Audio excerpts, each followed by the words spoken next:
What's going on, everyone? It's Ben from YGO from Zero, back with another Retro Yu-Gi-Oh video, and back with another format guide where I just go through the new cards and ban lists for a given format. And the format that we're going to cover today is Gladiator Format, based on the US Nationals in July 2008. Now, this format is a bit different from the previous format, Dad Return format, which was basically a tier 0 format from what we can tell. I mean, with further exploration, all these things could change in the future, but it's basically dominated by this one very powerful deck known as Dad Return, which uses all the powerful cards from Phantom Darkness to basically just dig through their deck very, very consistently, drop a bunch of dads, and win the game. So, a lot of the tools for that deck are still around in this format. There was a ban list in May 2008 that did hit some pieces to it, which we will go over today as well. But a big thing that changed this format from the last one is also the inclusion of new cards in the booster pack Light of Destruction. And, Gladiator Beasts really were winners from that booster pack, and they got a piece that they really needed to catapult them into top tier. And many people consider this a tier 0 Gladiator Beast format. Again, with further exploration, that could change. But right now, it certainly seems like the format is tier 0 Gladiator Beast. But there's some other new cards that were introduced that could potentially challenge that title. So we'll be going over them as well. But first, we need to dive into the May 2008 ban list and talk about what changes have been made to it from the March 2008 ban list. I'm not going to go over every card on this list because a lot of it has been covered extensively throughout the history of my channel. Just going through all the previous ban lists here. But some important things to note if you're just picking up this format, just on rip. The Chaos Monsters are all banned, so there's no Chaos you have to worry about, which the Black Forest banned as well, so can't search. I mean, that was banned in GOAT as well, but, Cyrus Stein bans, it's not a Stein format. Moth is banned for some reason, along with Breaker. Honestly, they're kind of underpowered compared to a lot of things going on, but they are still banned. And then in terms of spells, the new spell that's banned is Dimension Fusion, which is very good because it does cut off some of the explosive power of the Dad Return decks. But you also have a lot of, just very powerful cards banned here that aren't necessarily banned in every retro format. Pot and Graceful both banned, along with Duo and all the other hand rips. So there's no hand rips running around, except for Trap Dust Shoot, which unfortunately is limited, which we'll get to soon. But those are all banned. No Snatch, no Change. Metamorphosis banned as well. Last Will banned finally. Harpy's banned here. A lot of this is pretty straightforward, but it is very good that all these powerful spells are banned. Of course, Monster Reborn not banned, but we'll get into that in the limited section of the video. For the traps, Call the Haunted banned for some reason. I say for some reason, not because, this isn't a powerful card, because it is, but, they banned this and brought back off Reborn, which is kind of weird to me, but they did ban this thing, so you don't have to worry about that. Ring of Destruction banned as well, so you don't have to play around that. And Time Seal banned is the only really other notable trap I want to mention, because IO is naturally banned in Exchange, and Last Turn are banned for just FTK, or not even FTK, but just degenerate shenanigans, And lastly, the extra deck monster here banned is Thousand Nighter Trick, which is still banned because the sort of shadow of GOAT control looms over the rest of the GX era for some reason. But that's going to do it for the banned cards. Let's dive into the limited cards now. And the limited cards are the ones that you should really familiarize yourself with more if you want to be playing this format, because these are cards that could actually come up in a game. So you need to know if your opponent has this one of in their deck or as a potential option for them to go into. So I'm going to actually spend a little bit more time on the limited list here. It's going to be very similar to the limit list for Dad Return. So if you watch that guide, feel free to skip ahead to the next section of the video. But I do think it's important to go through these just because these cards do come up. Card Trooper is limited here. Very powerful thing. Fills up your graveyard. Also, pluses you when it's destroyed. So very good stuff. DD Whirly, able to banish things. Rota Search, very good card. Demok here, just a very explosive card if you're able to bring it out. Disc Commander and Stratos are both here as well. Forms a very powerful engine. Exodia and all its assorted pieces are limited mainly for flavor. Green Baboon is limited as well. You can make a pretty strong Baboon burn deck, although it has been sort of outshadowed by some of the other decks in the format. But it is still something you can play if you want to. Marshmallow here, again, another burn card. Morphing Jar is a burn card as well, but it's just a card that can have degenerate purposes, so it makes sense why it's limited. Grand Mole limited here as well. Not the most powerful card in the world, but if you do manage to set up just a Grand Mole bouncing back your opponent's thing while you have another monster on field, it can be very annoying to deal with. We've got a Night Sail here limited mainly because you don't want the loop to be had when you have 2 or more of this. Ryza here is limited as well, remnant of the Perfect Circle era. Sangan here is limited because very powerful Searcher. Snipe Hunter limited just because of the explosive potential of this card, even if the card doesn't actually wind up being all too good all that often. Spirit Reaper here as well, just a hand rip and also a body that can't be destroyed by battle, very good. Reborn Frog for Monarch decks, Twin-Headed Behemoth for Ruling's Confusion. And then for the spells, we get ARA here because this can be used by Demise OTK decks, which can be kind of annoying. Brain Con, very powerful one of. Card Destruction here to, mill the hands, and then mainly here because of Empty Jar shenanigans, but it can be annoying for different decks to deal with. Chain Strike here is for Chain Burn. Fissure here because it's a 1-for-1 removal, and they wanted to cut down on that at the time. Same reason why Smashing Ground is on this list as well. Future Fusion because it can do some crazy stuff setting up your graveyard, and this card is still strong in the right deck. We got True Nade and Heavy Storm to deal with backer along with MST. Gold Shark here because it's a very powerful searcher that can also trigger certain effects that you don't necessarily want people having more access to. We've got a level limit area B to switch things to defense, just a stall card just like Gravity Bind or Swords of Revealing Light or Wall of Revealing Light, all of which are also limited just because they're very annoying to deal with. We got a limit removal for Machine OTK stuff, Metamorph for also OTK shenanigans. Reborn, for some reason they limited this thing instead of banning it, but it is around, so you do need to know about it along with Premature Burial. Those are very powerful revival cards. MST, as I mentioned, Knock here. It is limited in this format, so, it's good to bring in against decks that are a bit more defensive, but it's also good to know that there's only one in this round, so if they use it, you can feel a bit more safe setting your things. We've got an Overload Fusion here for Chimera Tech OTK stuff. Scapegoat here, honestly, probably didn't need to be here anymore, but it can be kind of annoying just eating through tokens here. And United We Stand for, again, OTK shenanigans, although this is definitely the weakest of the OTK cards on the list. For the traps, we got Ceasefire here for burn. Crush Card Virus, this thing is still legal for some reason. It is still very annoying, but it is in the format, so you do have to know about it. Gravity Bind, as I mentioned. Magic Cylinder for burn decks, just stall cards, I guess, as well. It probably could come off, but it is still here, so it's good to know about. Mind Crush here, limited to 1 along with Trap Dust Shoot. If your opponent Dust Shoots, then Mind Crushes you. That's very unfortunate, but yeah, it is a very powerful card, so it is good to know about. Mirror Force here as well. So it made an attack in with all your monster in attack mode. We got an Ojama Trio here for burn. Return from the Different Dimension. This one is actually the new card added to the limited list here. And again, this is for dad return decks because return is very powerful in those decks. We got Transmigration Prophecy just to sort of, limit the amount of graveyard interaction, although DD Crow generally is better than this thing. We got Torrential Tribute to blow up the board. Dust Shoot, as I mentioned. Ultimate Offering for like gadget decks mainly, although this thing is not really the most powerful right now. And then Wall, as I mentioned before. Now let's dive into the semi-limited list, and then we'll get into the new cards that were added to this format. Just like with the limited and banned section, there aren't many new changes here. Most of the semi-limited list is the same as what came before it, including all the monsters here. Sidra, just because it's an aggressive tool. Malicious, just because, you don't necessarily want too much extension with the card. Light Darkest Dragon because it's very powerful per circle.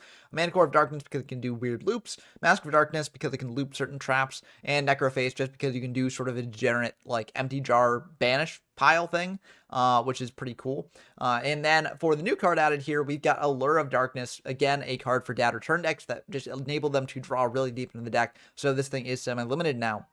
Will it make much of a difference? I don't quite know. But it is something that is here to keep in mind. We got a Book of Moon as well as Foolish, Mage Power, Magic Stone, Reinforcement, just all decent cards here. Nothing too broken just yet. Foolish has the potential to get more broken, and there are some decks that can abuse it in this format. But I think all these are relatively fair cards overall. Even though Magical Stone is used in some degenerate decks, I don't think like it's the make or break to necessarily have it at 2 versus 1, etc. And lastly, we're able to create a shut off traps. Just enables more trap decks to be more viable. But that's going to do it for the Forbidden list here. So as you can see, it's very similar to dad return format.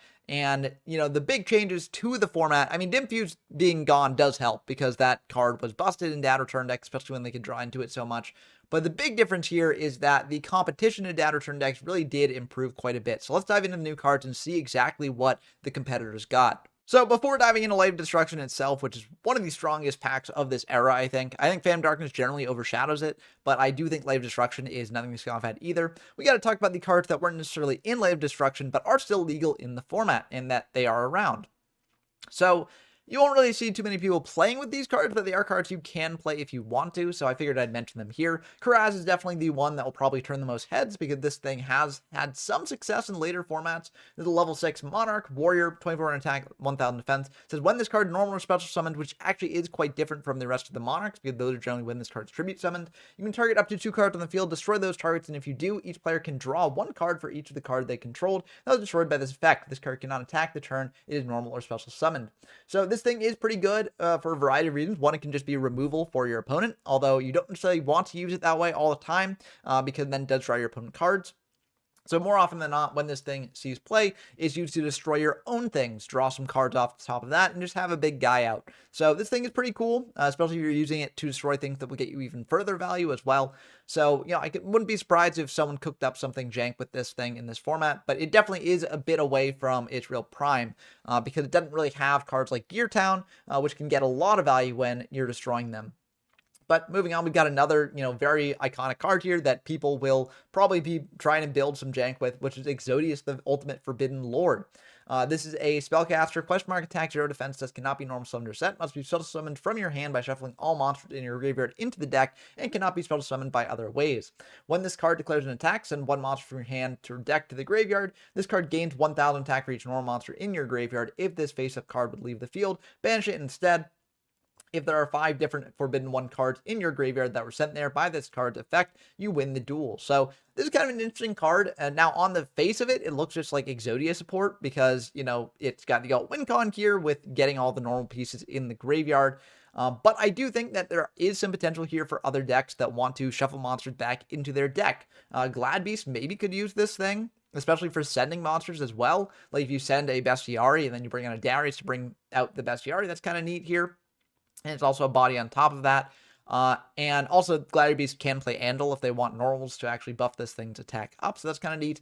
Lightsworns maybe want to play this because, they just get wolves in the graveyard and then bring out wolves and attack in. But I do think that, those decks don't necessarily want to play this card. I think it's kind of, you can build a jank version of the deck playing this card, but does it really actually help them out all too much? No, because I'd say that it probably conflicts with their main game plan most of the time. Because, generally they like their graveyard setup, especially Lightsworns, which we'll get into when we cover Lightsworns and the new cards there.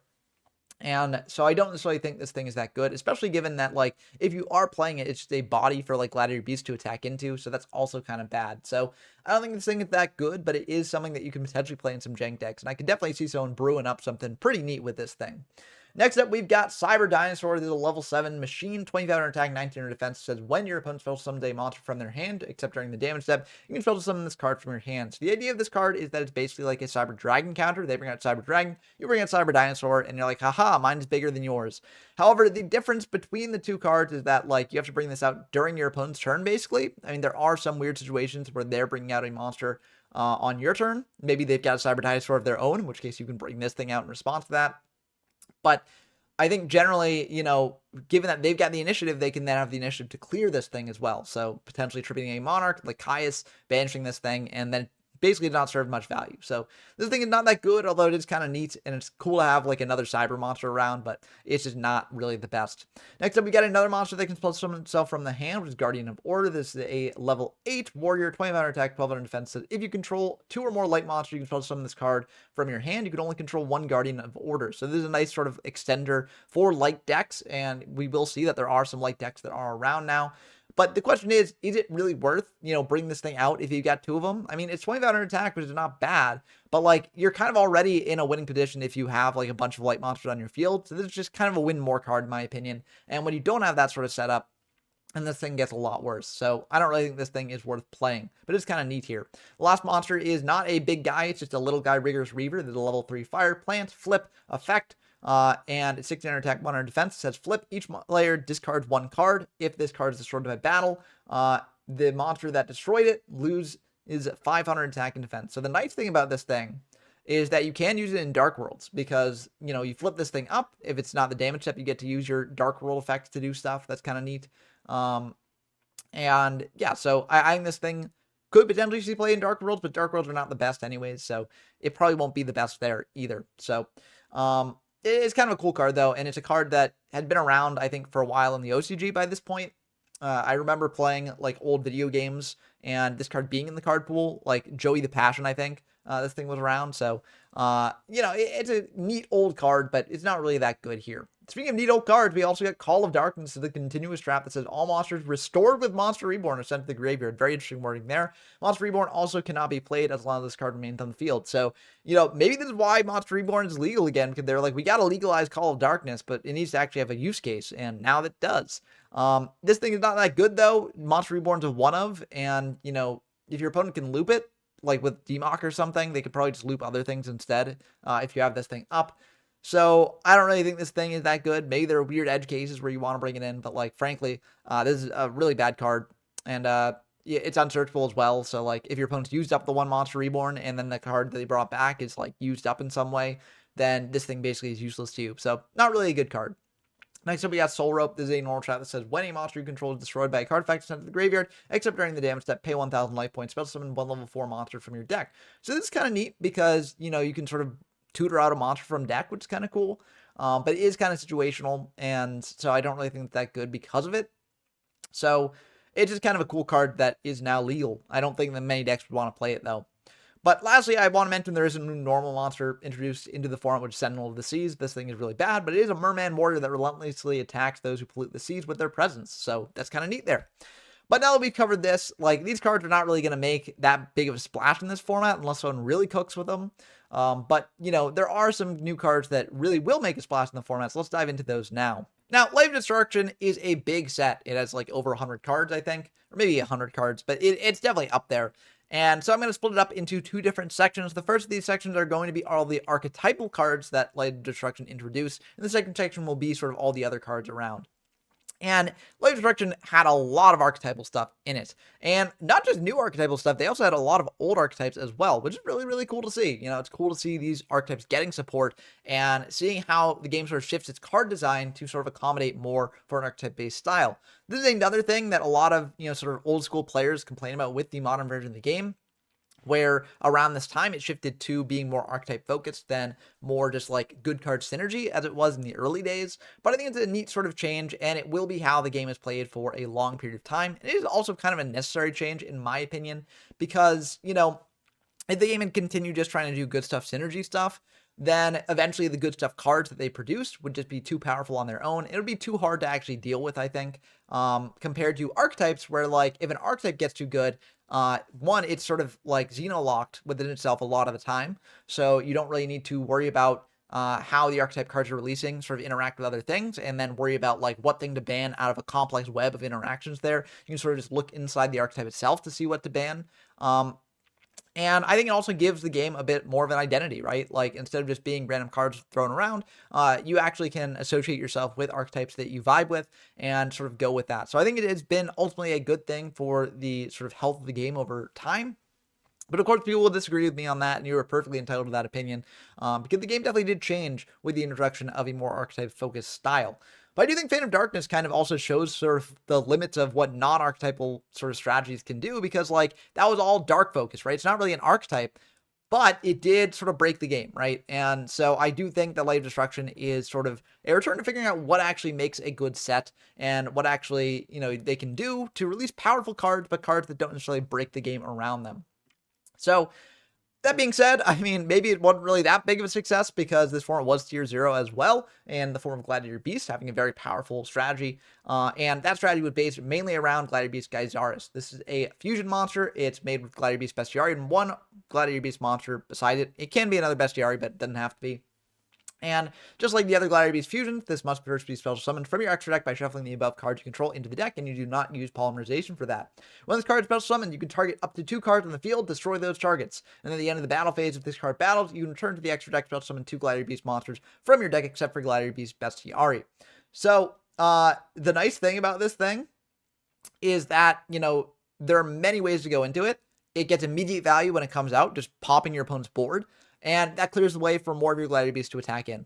And it's just so easy to make. I mean, Gladiator Beast Darius was released in the last set, can very easily assemble this thing. If you've got a Bestiary engraved, Darius comes out, brings back the Bestiary, and then just go into this thing immediately. But it's just such a versatile card, and I mean, it's just so strong, and it really does carry the back on its shoulders. That being said, you know, it's not perfect. It's not like as busted as something like Dark Armed Dragon. But I think that's a good thing, right? Like, Dark Armed Dragon is, I think, a bit too busted, right? It's too easy to summon out, and then on field it can just repeatedly pop so many more things. It has a ton of attack. But with this thing, its power more is that, like, you can just repeatedly bring it out over time. So that's what makes it so strong. But at the same time, because you have to repeatedly bring it out, your game plan is a little bit more telegraphed than just dropping it down and blowing up the board, right? So I do think this thing is a bit more fair than Dark Armed Dragon, and it's still very strong, still very, very good. But I think it makes the format a little bit more healthy than Dad Return format. Gladiator Beast also got a new piece of support as well besides this thing in the form of Gladiator Lash. There's a normal trap that's not really that good, but it is something that came out in this set as well. It says activate only when you special summon a Gladiator Beast monster. Your opponent discards one card of their choice. So not really that good. It does trade for one card that your opponent has, but they get to pick which one. So, and Gladiator Beasts aren't really a hand rip deck. Like, they're not really ripping cards out of hand. You could argue that maybe because of the threat of Geyserist, the opponent's keeping more cards in hand there, so this thing can rip at that, but frankly, this thing is not really that good. So, you know, it probably shouldn't be played in the decks, and I don't think any Gladiator Beast decks do play it. It's just kind of funny that this card came out alongside the most broken piece of Gladiator Beast support that the deck probably ever gets. Moving on to the other GX archetypes that were recently introduced that's getting more support, we got Cloudians, released in the same set as Gladiator Beast, Gladiator Assault. Cloudians hadn't really received too much support since then, but I do think that Gladiator Storm Dragon is sort of the best piece of support the deck could get. It is a level 4 fairy, 1000 attack, 0 defense. It says, cannot be normal summoned or set, must first be special summoned from your hand by banishing one Cloudian monster from your graveyard, cannot be destroyed by battle, and then if this card in face-up defense position destroy it, that's typical to Gladiator Beast, that's their main effect. And then once per turn, you can target one face-up monster on the field, place one fog counter on that target, and that is so good for Gladiator Beast. One, because this is a special summon, so the Gladiator Beast, or not Gladiator Beast, Cloudian, sorry. It's easy to mix up all these archetypes when there are so many to discuss, but it's very good for Cloudians because Cloudians sort of have had this problem where, like, basically you have to set up your normal summons in kind of a weird way to get the effects, because when a Cloudian is normal summoned, it gains fog counters equal to the number of Cloudians you control. So if you want to actually, you know, get a bunch of counters on something, you have to stack that up over time. But Cloudian Storm Dragon, you bring this out first, and then you summon out another Cloudian, it gets 2 fog counters immediately. That's generally enough to use their effects if we're talking about Stratus or Acid Cloud. Or not Acid Cloud. Yeah, no, I think it is Acid Cloud. The one that pops spell traps. I could be wrong about the name of that one. But 2 is generally the golden standard for that. And this thing coming down before you bring out your Cloudian is 2 counters right there. Also, you know, if you bring this out after your Cloudian, you get to put a counter on that. And that's also 2 counters right there. So this thing is very good. I mean, this is basically what the deck's been wanting. I don't think it actually makes the deck playable, especially when Gladiator Beast is the name of the game in this format, and Cloudians are just monsters that sit on the field for the Gladiator Beast to attack into. But it is a very interesting card, and I do like that it's, you know, sort of in this set, providing very good synergy for Cloudians.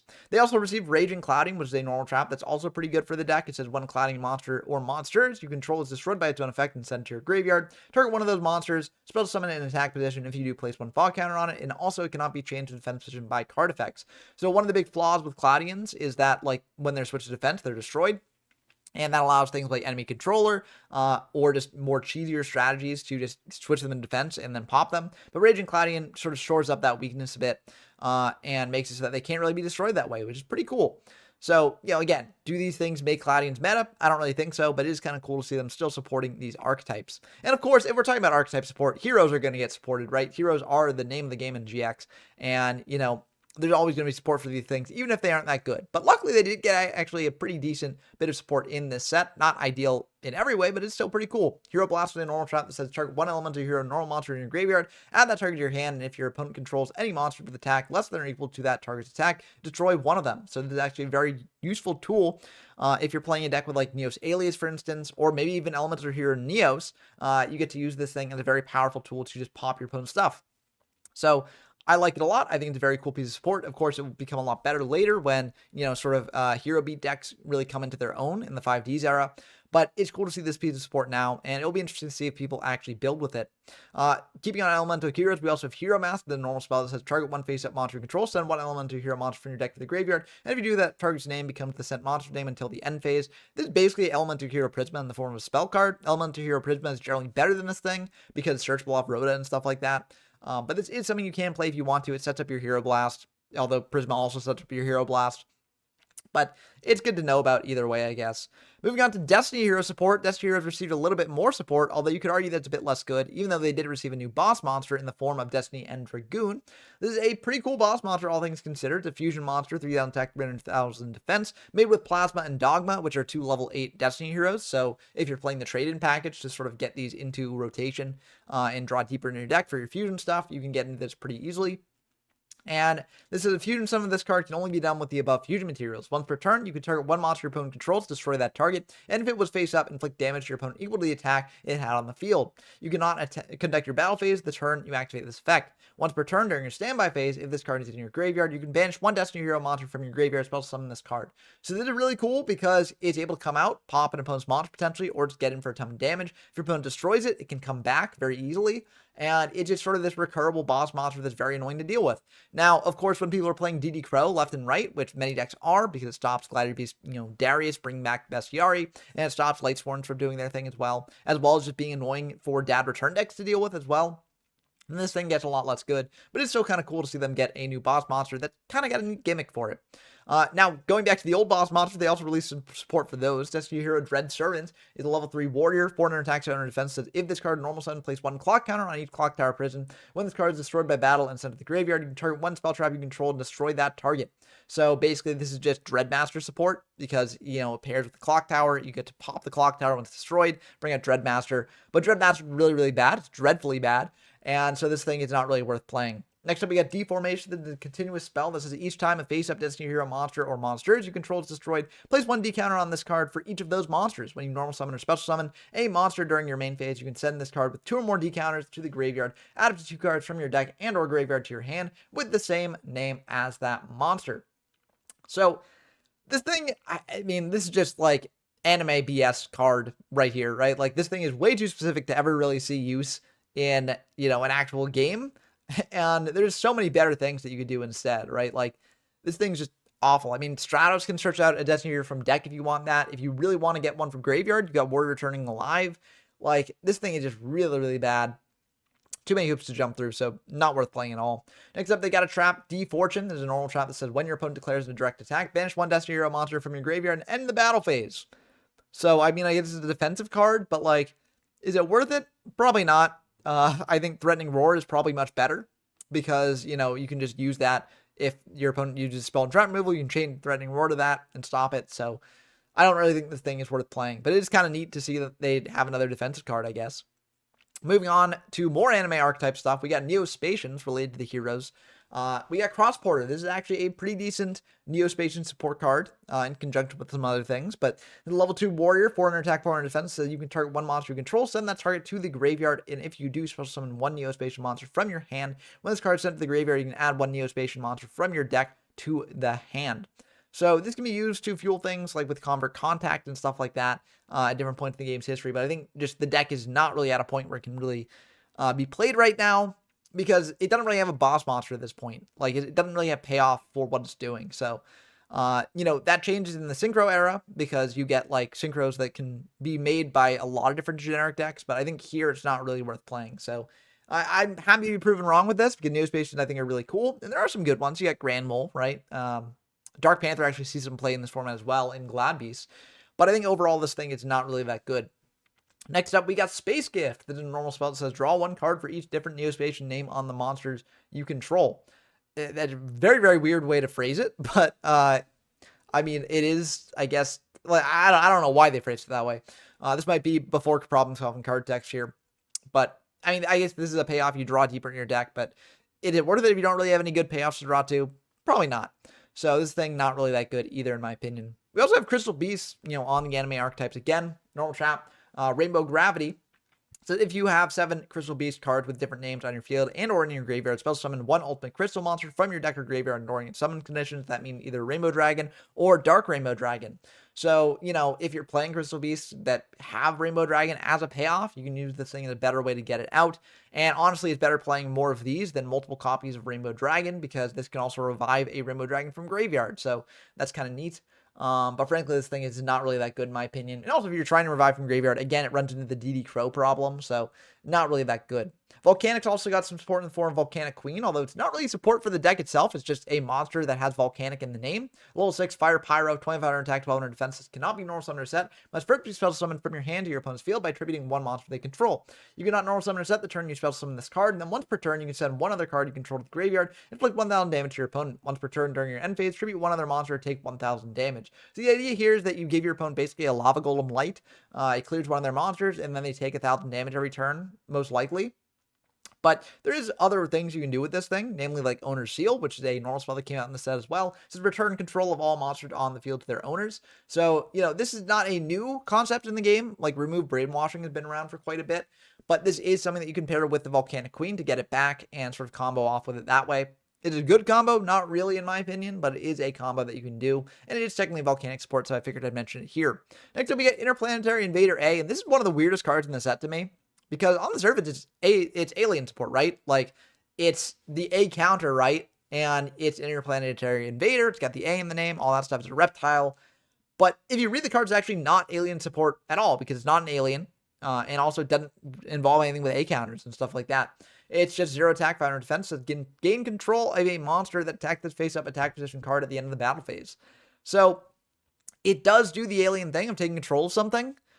But it's kind of just off in its own world, right? It's not really connected to the deck beyond that, which is very weird to me. So I don't necessarily know why this thing was made that way. I feel like they should have named it Alien or something just to tie it in with the deck. But I figured I'd cover it here because it is enough of an alien card, I think, to merit inclusion here. But it is definitely pretty weird. But speaking of pretty weird, it's also kind of weird that they actually went back to a lot of older GX archetypes and actually buffed them up a bit, which is kind of cool. I like that they do this right before the end of the GX era and right before 5Ds begins. They're sort of going back and trying to be like, okay, how can we actually improve these archetypes and make them a little bit better here? Although I'm not really sure that the payoff is here in this format, but it will definitely come in later formats. We got Substitoad. Substitoad is buffing up the frog archetype in a pretty cool way. It's a water, level 1 aqua, 100 attack, 2000 defense, so you can tribute one monster. Build some one frog monster from your deck. Frog monsters cannot be destroyed by battle. Now, if you're familiar with Edison format, you probably see this thing in war flashbacks or popping up before your eyes.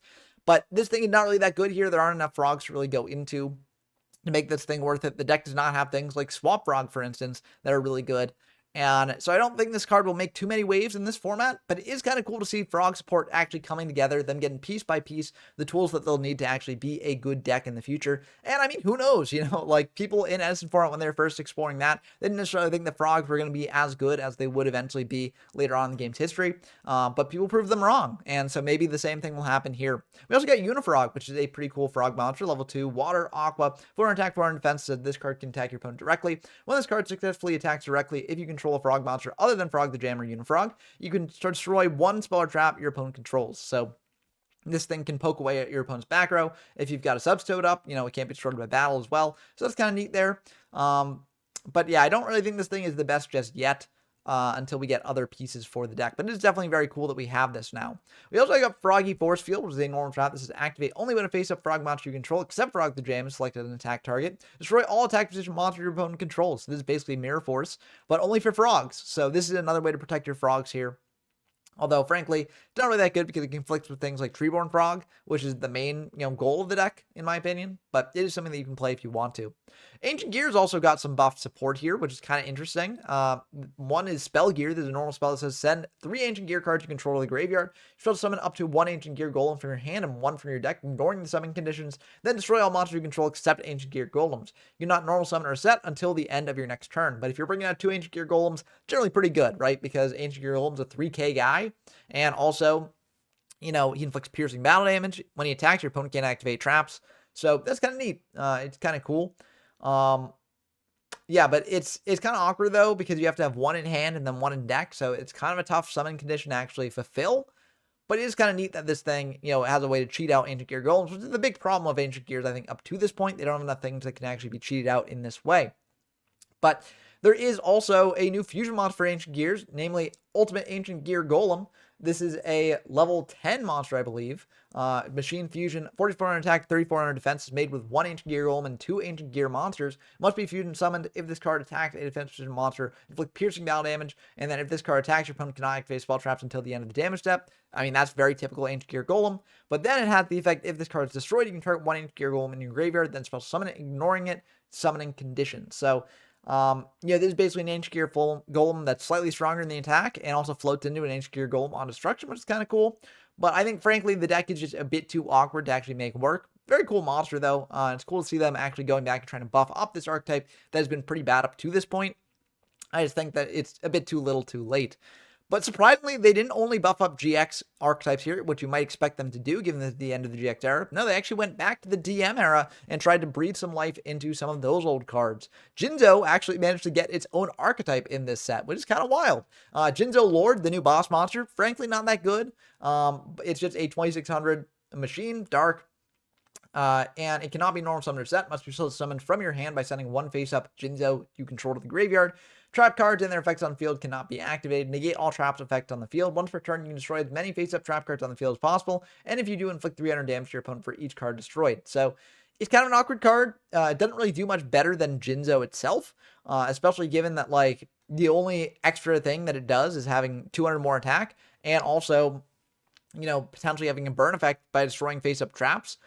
But like I don't know, since you can't activate trap cards while Jinzo Lord or while Jinzo is face up on the field, it didn't really help you all that much. It'd be cool if this thing only negated, you know, your opponent's traps, and then it's like a one-sided Jinzo thing. It's like Jinzo plus amplifier, right? But this thing didn't do that, so it's not really that good. The other Jinzo support card here is actually pretty good, though, in my opinion. That's Jinzo Returner, the level 3 Dark Machine, 600 attack, 1400 sense that this card can attack directly, just like Jinzo number 7. And then when this card is sent to the graveyard, you can target one Jinzo in your graveyard, spell to summon it, but destroy it during your end phase. So this is actually pretty cool. A lot of different things you can do with this thing. If you activate Future Fusion, send a bunch of your Jinzos and this thing to the graveyard, you can get a bunch of Jinzos on the field and just go for a ton of damage there. The thing is just very neat. A lot of different applications here. Also, the Jinzo that you bring out is only destroyed during your end phase. So that means that like during your turn, your Jinzo will be shutting off your opponent's traps, but then during their turn, the Jinzo will be gone, so your traps will still be active. So this thing is very neat. You can actually build decks with it, you know, just sort of trying to go for Jinzo OTK, which I will probably be featuring on the channel for this format. I think it's just a really cool idea and has seen some success in the past. So very, very cool stuff here, and I'm excited to dive into that. Battery Men also got more support. I don't think anyone was asking for more Battery Men support, but it's here, and it's actually pretty decent. It actually makes the deck a bit better than it once was. Now, it obviously isn't the best the deck will get. That will happen later on in the game's history, but a lot of the best Battery Man support cards come from here. Firstly, they got a new boss monster, which is actually pretty good. It's Battery Man Industrial Strength.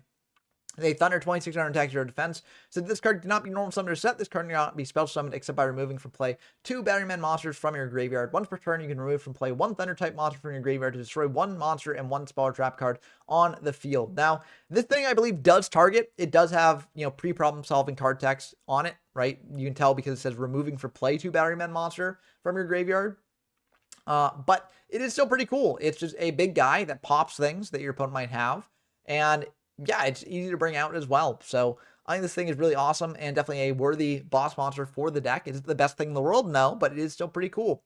Battery Man Charger, though, is a little bit better in my opinion. There's a level 5 Thunder, 1800 attack, 1200 sense. When this card normal summon, you can supposed to summon 1 Battery Man monster except Battery Man Charger from your hand or deck. This card gains 300 attack and defense for each Thunder type monster you control. Now, there aren't too many good Battery Men that you'd actually be bringing out with this thing. Like Battery Man D is probably the best one, unless you go for like Battery Man A and just try and get a bunch of those. But I think this thing is really cool because it, you know, basically replaces the cost of bringing it out, right? Because you tribute it, you tribute a monster at least to bring it out, and then you bring out another monster as well. So I think that's really cool that it replaces itself. It gets more Battery Man in rotation for something like Industrial Strength, and later on in the game, it will have a lot more applications here. Battery Man Microcell is sort of the thing that you're using to set up your Battery Man Charger, and it's also pretty good on its own. Light level 1 Thunder Flip Effect monster, 1 attack, 1 defense, says flip, special summon 1 battery, level 4 or lower Battery Man monster from your deck except Battery Man Microcell, and then after this card has been flipped face up, when it's destroyed by battle and sent to the graveyard, draw 1 card. So basically you set this thing, and when your opponent attacks into it, you draw a card, you bring out a Battery Man. It's just a lot of value there. So I think this thing is pretty cool. And you might be wondering, what's the point of getting all these Battery Men out onto field? Well, Short Circuit is one of the payoffs for the deck, and this is actually a really cool payoff. The normal spell says activate only if you control 3 or more Battery Man monsters, destroy all cards your opponent controls. Kind of wild. That's a really good field wipe if you actually can set it up. And there are some ways to do that. You know, if you go Microcell, bring out a Battery Man, tribute 4 Charger, bring out another Battery Man from deck with Charger. You've got 2 Battery Men in graveyard, bring out Industrial Strength, that's 3 Battery Men right there. And then you go for Short Circuit and blow up the board. That's pretty cool. There's also a portable battery pack, which is a continuous trap. This is select 2 Battery Man monsters from your graveyard and supposed to summon them in an attack position. When this card is removed from the field, destroy those monsters. When both of those monsters have been removed from the field, destroy this card. So there's another way to bring back Battery Men and to get 3 Battery Men on field. So A lot of cool ways to do this. You also have Quick Charger as well, which lets you add 2 level 4 lower battery monsters from your graveyard to your hand. This thing is a bit less good, in my opinion. Honestly, you'd probably want to go with Battery Charger, which is an old spell card that brings back a Battery Man from grave for the cost of 500 life points, which is probably better than this thing. But it is something that you can play as well. And it is a quick play, so you can actually use it in response to something like a DD Crow that your opponent might have, which would target one of your Battery Men. Go for Quick Charger, and then you actually get that back to hand. It's not ideal, because likely your opponent's using DD Crow in response to something like a portable battery pack, but you still do get something there, right? So, it's not the worst thing in the world either. Lastly, for the old DM archetypes actually getting some support, we got Skull Servant support. This thing got King of the Skull Servants back like at the very beginning of the GX era, and now we're getting the Lady in White at the end of the GX era. This thing is actually pretty cool. It's a level 3 zombie, 0 attack, 20 during defense. It says face up level 3 or lower zombie monsters on the field, except the Lady in White cannot be destroyed by battle. Also, they are unaffected by spell trap cards and effects. And then this card's name becomes Skull Servant while it is in the graveyard. So it can buff up your King of the Skull Servants here. It can protect your King of the Skull Servants if it's on field. This thing is just really, really cool for the archetype. Does it have enough to actually make it a thing yet? Probably not, but it is still kind of cool that it is around here. But, I've gone through all these older archetypes. I'm sure people have been waiting for me to talk about the new archetypes released in Light of Destruction, because one of the new archetypes released in the set is one of the most iconic of this time period, and that is, of course, the Lightsworns. Now, the Lightsworns are all monsters that do a very similar thing, in that basically their goal is that if they're around at the end of the turn, they basically mill cards from your deck. And you might wonder, what's the point of milling cards from your deck? That seems kind of bad, because you're losing cards that you may want to use later. But the point of Lightsworns is that you're milling cards to the graveyard to set up your other plays. And there are even some Lightsworns that want to be milled. And, I feel like when you're a newer player, you maybe underestimate the power of actually getting things into the graveyard. But I think at this point in the game's history, the graveyard is sort of becoming the second hand that it will be later on in the game's history. And Lightsworns is the first real archetype to really embrace that and really try and push to, fill up that second hand as much as possible. So let's just go through all the main ones first and talk about the boss monster last. So we got Jane Lightsworn Paladin first, level 4 light warrior, 1800 attack, 1200 defenses. If this card attacks your opponent's monster, it gains 300 attack during the damage step only. Then once per turn during your end phase, it sends the top 2 cards of your deck to the graveyard. So this thing is a good aggressive tool. We got Lila next. Lila is pretty good at clearing out back rows. Level 4 spellcaster, 1700 attack, 200 defense. Says you can target one spell trap your opponent controls. This card's battle position cannot be chained until the end of your next turn. Also change this card you control from face-up attack to face-up defense position, and if you do, destroy that target. Once per turn during your end phase, send the top 3 cards of your deck to the graveyard. Now, important thing to note about this, if it does not change battle position, it won't destroy the thing. So if you summon this thing out, try and use priority to pop the back row. Your opponent chains bottomless. This thing will not be able to pop the back row that are originally targeted. So that is good to know about. But frankly, you're baiting out a macro either way with this thing, so you're probably getting the value that they want out of it. And if it does survive and pop something good, then you get to mill 3 at the end of the turn, which is a pretty good number on Lightsworn. Next up, we got Lumina. Lumina is a level 3 spellcaster, 1000 attack, 1000 defense. One per turn, you can discard 1 card, then target 1 level 4 lower Lightsworn monster in your graveyard, spell summon it. Once per turn during your end phase, send the top 3 cards of your deck to the graveyard. So again, milling 3, pretty good amount. And this thing can allow you to extend even further. And again, this is actually a payoff for your mills, right? You mill any good Lightsworn to grave, and you want to get it back, you go for Lumina, and then you do the effect to bring back that Lightsworn. So that's pretty good. Next up, we got Arcus Lightsworn Druid, and this says neither player can target Lightsworn monsters anywhere with card effects during each of your end phase. Tend the top 2 cards of your deck to the graveyard. So this kind of conflicts with Lumina, but if you go Lumina, target Arcus to bring it back, then it's good protection, and you've gotten value off Lumina, and this thing is sticking around to protect your other Lightsworns, and it can actually be quite annoying for your opponent to deal with somewhat if you have other ways to protect your Lightsworns, or if you just got big Lightsworns on the field as well. Next up, we got Aaron Lightsworn Monk. This is another aggressive Lightsworn monster here. Level 4 warrior.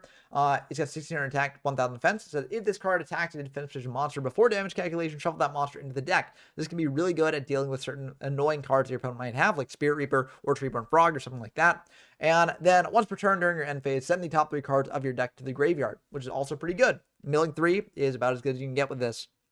Next up, we got Garoth, which is another aggressive Lightsworn. This one's actually a bit unique because it doesn't have the effect to actually send Lightsworns to the graveyard. It says if a card is sent from your deck to the graveyard by the effect of Lightsworn monster you control, except Garoth Lightsworn Warrior, send the top 2 cards of your deck to the graveyard, then draw 1 card for each Lightsworn monster sent to the graveyard by this effect. Now, while on its own this thing does not mill, if you have a bunch of Lightsworns on field, this thing can stack up pretty significantly and draw you a fair amount of cards. And also with 1850 attack, it's one of your main attackers. It's also a warrior, so you can rotate this thing out, just like with Jane. So it's a pretty good card overall, even if it's not, ideal to open with this thing. It's good for further plays later. Next up, we got regular Lightsworn Hunter, which is one of the best Lightsworns in the format. This thing is a crazy good card. Even outside of Lightsworns, this is a good card to play in certain decks. It's a flip effect beast monster, 200 attack, 100 defense. Says flip, apply these effects. You can destroy one card on the field, send the top 3 cards of your deck to the graveyard. So Reiko is one of those cards that had a lot of erratas over the course of history. There are certain periods of the game where it doesn't target. There are certain periods where these effects happen simultaneously. There's certain periods, I believe there's certain periods at least, where you can't just activate the mill and you have to do both. But I do think that, like, in this format, I'm pretty sure the effect works where it's not simultaneous.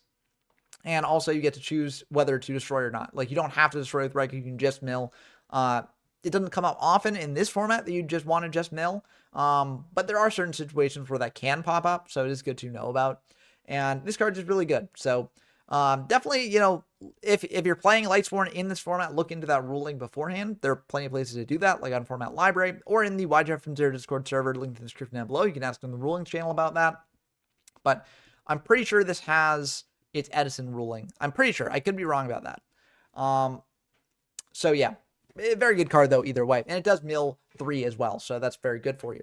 Next up, we got Wolf. This is a Lightsworn that doesn't mill at all, but it's sort of the payoff to a fair amount of your milling. It's 2100 attack point guy, 300 defense. Level 4, says cannot be normal summoned or set, must be special summoned by a card effect. And if this card is sent from your deck to the graveyard, special summon it. So this is, if you mill this thing, you get out a big guy that can attack in for even more damage. Moving on to the payoff cards, we've got Celestia first. This is a level 5 light fairy, 2300 attack, 200 defense. Says when you tribute summon this card by treating a Lightsworn monster, you can send the top 4 cards of your deck to the graveyard, then target up to 2 cards your opponent controls to destroy those targets. That is really good.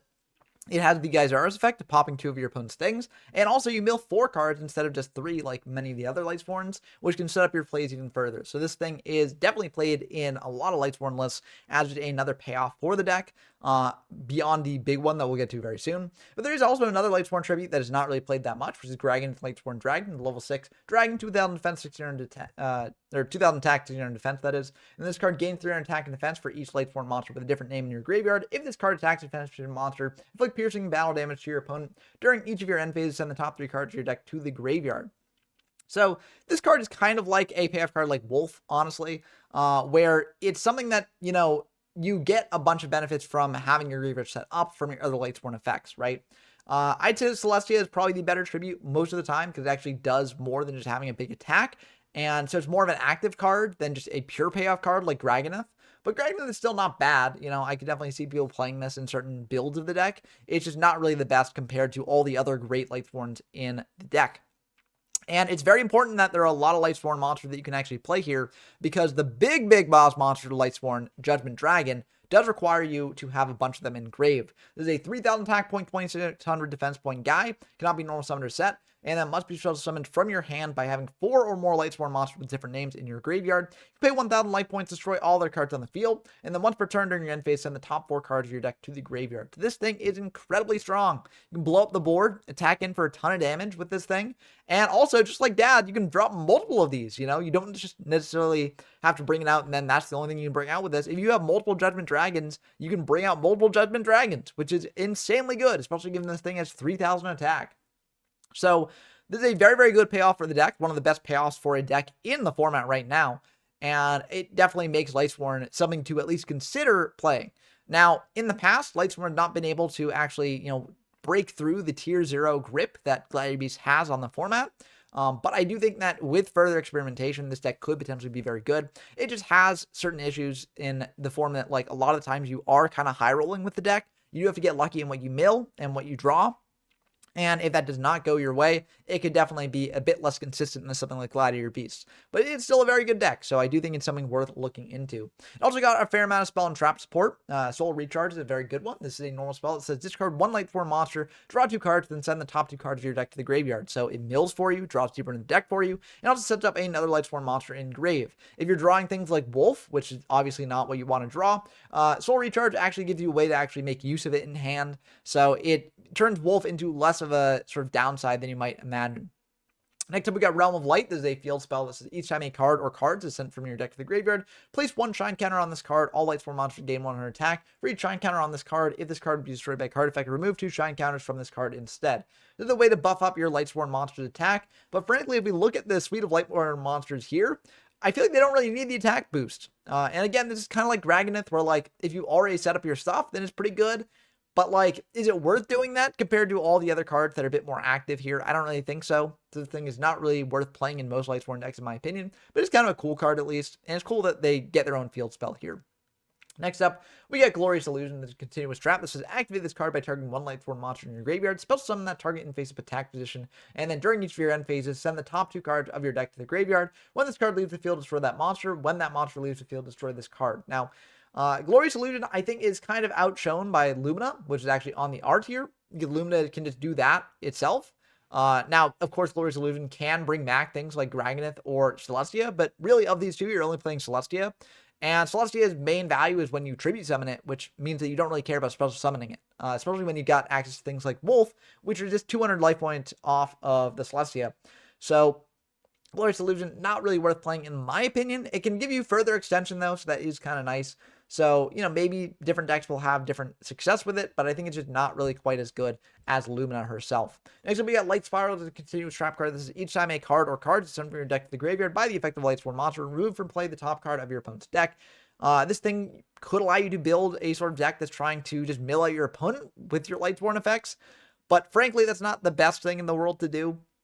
And also, just like any other card that basically randomly disrupts your opponent's deck, you're taking a random card from them, right? It could be a good card that they want, or it could set up something they return from a different dimension play. So this thing is probably more trouble than it's worth, and so I don't think it's worth playing in most Lightsworn decks. Next up, we got a TCG exclusive counter trap here, Vanquishing Light. This is a counter trap that says when a monster or monsters would be summoned, tribute one Lightsworn monster, negate the summon, and if you do, destroy that monster. This thing is actually pretty good. It's like Horn of Heaven, if you know that card from like Critter format.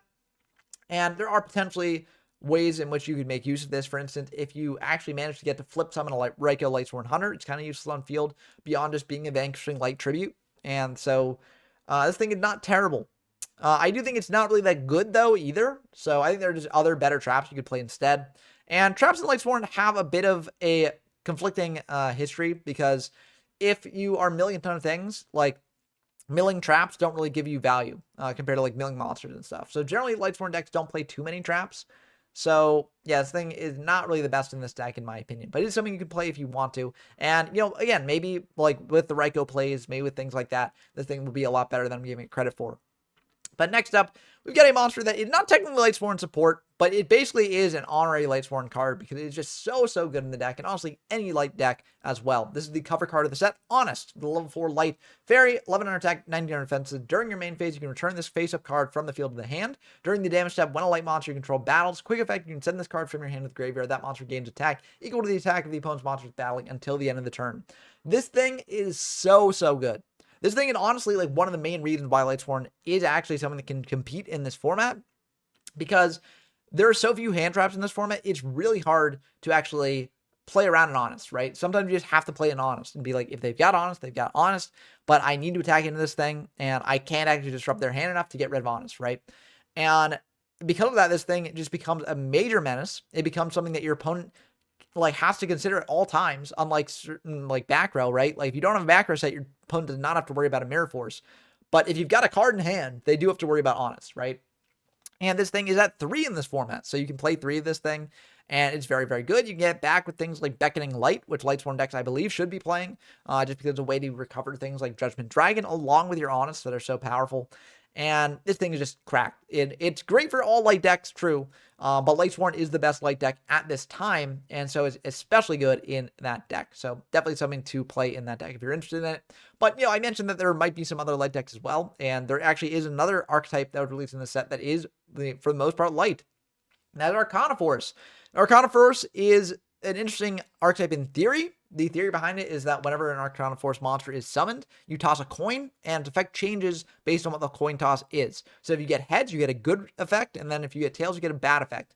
However, the issue with these cards is, one, coin tosses are inherently, you know, kind of something that you can't control, even if you use something like second coin toss. And two, the good effects are not good enough to justify potentially hitting the bad effects. So let's go through these Arcana Force monsters in no particular order because they don't really have much to them in terms of like synergy. Like these are definitely an anime archetype through and through. And, you can definitely see that from the various effects. So firstly, we got Arcana Force 1, the Magician. Now, the number here generally corresponds to the attack and defense of the card, plus 1,000, or minus 1,000, I guess, in this case. So, Arcana Force 1 has 1,100 attack and defense. It's a light fairy. And so if this card summoned, toss a coin. If you get heads, the good effect is if a spell card is activated, this card's attack becomes double its original attack until the end of the turn. And then if you get tails, the bad effect, if a spell card is activated, your opponent gains 500 life points. This thing can be decent. You get heads, and then it's just a big guy on your turn. But your opponent can very easily play around this by not activating spells before attacking into this thing on their turn. So not really the best in my opinion. Although again, with Honest, it makes attacking into this thing a bit more of a risky proposition. But it's not really that good. Compared to a lot of the other monsters in the format. Next up, we got Arcana Force 3, the Empress, 1300 attack, 1300 defense, level 4 light fairy. So if this card is summoned, toss a coin. If you get heads, the good effect is when your opponent normal summoner sets a monster, you can special summon one Arcana Force monster from your hand. And then if you get tails, each time your opponent normal summoner sets a monster, send one card from your hand to the graveyard. That is a bit of a big downside. You're losing a lot of value from your hand. And again, this thing is very easy to beat over, just like Arcana Force 1, the Magician. So it's not really that good, even though there are some Arcana Force monsters that are a bit harder to bring out, which we will get to pretty soon. I don't think it's worth playing here. And also, your opponent can play around the fact that, it brings out a monster. Potentially they can't, but there are ways that they can. So that's a bit awkward there. Next up, we got Arcana Force 4, the Emperor. This is a level 4 light fairy, 1400 attack, 1400 defense. This has probably the most basic plus side and downside. If you get a heads when summoned, all Arcana Force monsters you control gain 500 attack. If you get a tails, all Arcana Force monsters you control lose 500 attack. So, either a plus stats reduction or a minus stats reduction. And this thing, it's fine. It's just like attack boost in this stage of the game's history, not really worth it. And, a 900 attack monster is a bit hard to deal with. But as we've seen from things like Lightsworn, for instance, they got a 2100 attack point here guy right here, right? Wolf. With Gladiator Beast, you can go Test Tiger into Murmillo to pop that, right? Like, there are plenty of ways to deal with big attack guys. And so that just doesn't quite cut it here. Next up, we got Arcana Force 7, the Chariot, level 4 light fairy, 1300 attack, 700 defense. If this card is summoned, toss a coin. If you get heads, when this card destroys an opponent's monster by battle, you can control summon that monster to your field, which is a pretty good effect. And then if you get tails, give control of this card to your opponent, which is a really, really awful effect. You're just giving your opponent a free body, and you're basically wasting your normal summoner set. So, yeah, and also, even if you do get the good effect here, you got to actually destroy opponent's monsters that they control by battle, which is a harder ask than you might expect. And so this thing is just not really that good, in my opinion.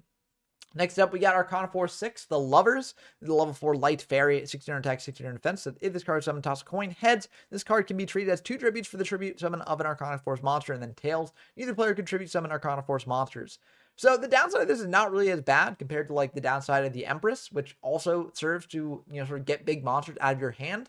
But I will say that this thing is, I think, pretty vulnerable. And unlike the Empress, where your opponent might have to normal summon a thing to actually get over this, so that way you can actually special summon an Arcana Force, this thing your opponent can normal summon something out and just beat over pretty easily. So I think this thing is a bit less good than the Empress, but is another way to bring up big guys from hand, which there are actually a fair bit of them. Arcana Force 14, Temperance, level 6 fairy. So the Lovers doesn't really help with this, but it is a big guy that you can bring out off Empress, I guess. And actually, it's a hand trap as well. So during damage calculation, quick effect, you can discard this card, and then you take no battle damage from this battle. And then if this card is summoned, you toss a coin. Heads have all battle damage you take, and then tails have all battle damage your opponent takes. I'm not sure why they made one of these into a random hand trap, but it's kind of cool. I feel like this archetype would be a lot cooler if all these monsters were also hand traps on top of, the thing where you summon them out and get a coin toss. That'd make them pretty neat. But I guess they just wanted the Temperance to have that instead. So, I think the effects on this thing are not really that bad or good. It's just kind of mid. You're generally using this thing for the hand trap, honestly, if you're going to bring this thing out, in my opinion. But it's kind of neat that it exists, I guess.